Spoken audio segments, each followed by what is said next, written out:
Hello and welcome to another Vector Tuts Quick Tip screencast. My name is Cheryl Graham. I'm going to show you how to make some grunge type.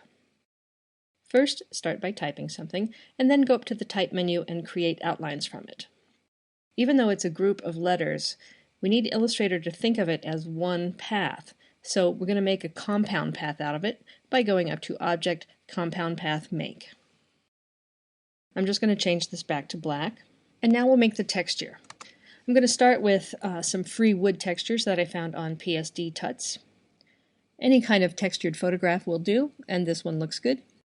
Go back to Illustrator and hide your type for the moment, or put it on a different layer. Then place the photograph by going to File, Place. You can see that there's a Live Trace button in the control panel, but we don't want to use the default settings, so pull down to the tracing options, and that'll bring up this box. Click the Preview button, and you'll see that the default is black and white, with a threshold of 128. This simply means that every shade of gray lighter than 128 will read as white, and every value below 128 will be black. Move the threshold slider left and right till you get a good balance. And to get more detail in the texture, we're going to decrease the path fitting value to 1 pixel. That'll make it tighter. And the minimum area I'm going to reduce to about 4. These settings have to do with how closely Illustrator will follow the original raster image. And that looks pretty good.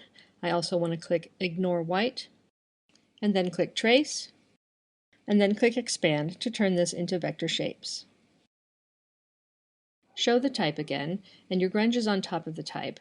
I'm going to change the color to white just so we can get a good preview and hide the edges. Now you can resize and reposition the grunge to get the look that you want. Now go to the Window menu and open the Pathfinder panel. Select both the grunge and the type, and here you can see that they're both selected, and click -front in the Pathfinder panel. That's going to cut the grunge out of the type. If you put it on a colored background, you can see that the color shows through. Now what if you wanted to make it so you could edit the type? Here I have some live type, and I've pasted the grunge that I created on top. I'm going to select them both, then go to the Transparency panel and choose Make Opacity Mask.